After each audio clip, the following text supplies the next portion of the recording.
Thank you, Mr. Ramesh. Finally, I request my eldest brother, Dr. Gurunath, to come and say a few words. Good afternoon. On behalf of the entire family, dear relatives, friends, and guests, thank you all for being with us this afternoon. My mother would not like to delay this function or this ceremony anymore because she always loved to feed people. So probably the best homage or tribute that I can pay to her, not to speak for too long, which I promised, just give me a couple of minutes time to reflect my thoughts. It was the insistence of my family, which they asked me to say a few words and please close this event this afternoon. My mother, as all the earlier speakers, family, brothers and sisters and uncles have alluded, and they published in the brochure, she was truly an amazing woman, absolutely one of a kind. But she has several wonderful, humorous things to her side. As people have said earlier, that she was a fantastic cook. Her culinary talent is absolutely unparalleled. The way in which she did the Nizami and Dakkani dishes, perhaps I would not find anyone, even today, that somebody who can match my mother.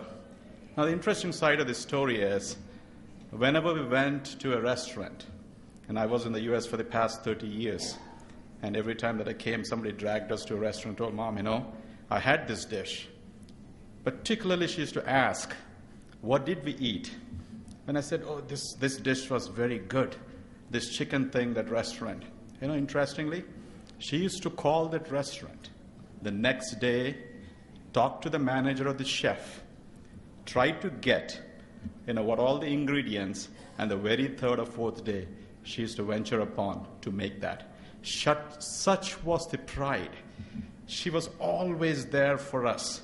She never wanted us to feel or miss at any time that anything that we wanted.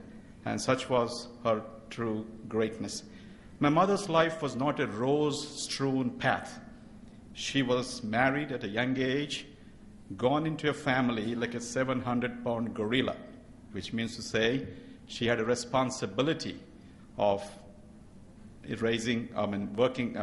planning for the family, raising 5 children, taking care of father, the brothers-in-law, and other people. At a very young age, that is in her 20s, by age 23, my mother gave birth to all the 5 children. So she had a lot of struggles in the sense, basically in a middle-class family, to get things together and making sure the children are on the right path and making sure everybody is happy. But she never gave up. She knew in her life that there's no paradise without sacrifice. And she embraced that from the day she was born. She never buckled up under any pressure. And such was her dominant and indomitable character. Now, my mother, one interesting thing, she was a very rare diamond in this world. But she was a rough diamond. As my uncle said, when she spoke, you can see the bitterness, you can see the sweetness, you can see the sourness. So let us imagine for a second those of us for whom my mother to some extent was an enigma or a mystery. We all human beings in our lifetimes, we remain somewhat enigmatous, we remain somewhat mysterious. That's the way God has given us, this opportunity to live. So my mother was no exception to that. She had her enigmas and she had her mysteries. Her diamond, she always had the rough edges. Very interestingly, I tried to analyze, why did she never polish those rough edges? Now imagine, you polish a diamond to the rough edges, it's shining forever. She never wanted to look into her own reflection. She said, I have one life. Let me keep the rough edges to remind me all the time that I do have opportunity at several other steps as I go forward so that I can polish.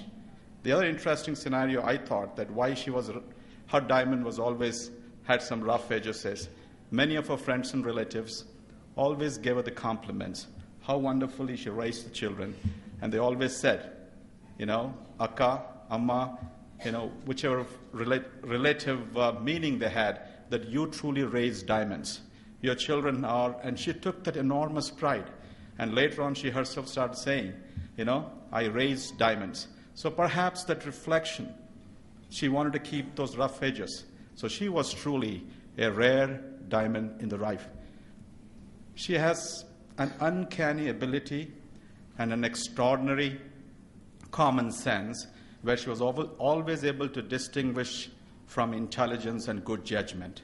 And because of this great gift that she had, people swarmed around her for her advice, for her dispute resolution, for her to intervene and solve personal problems and family problems. Being a doctor, I would like to conclude by quoting the famous Dr. Mayo, William Mayo, the Mayo Clinic, or the founder of that clinic.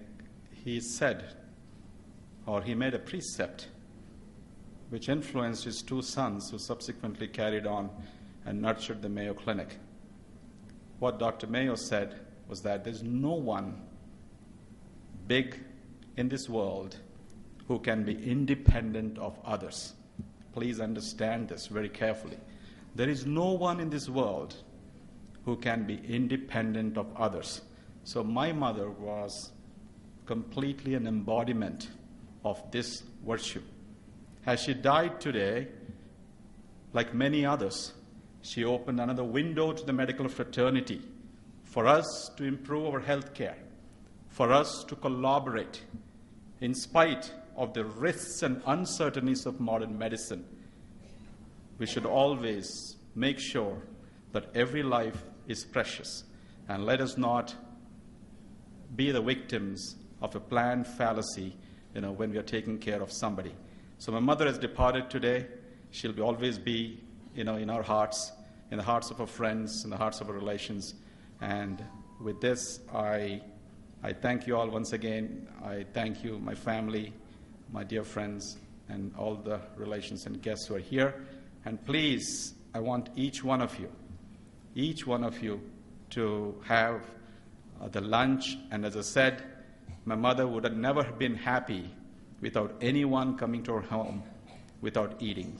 So please make sure to have her soul rest in peace and pay that last homage and leave. Thank you all for being here.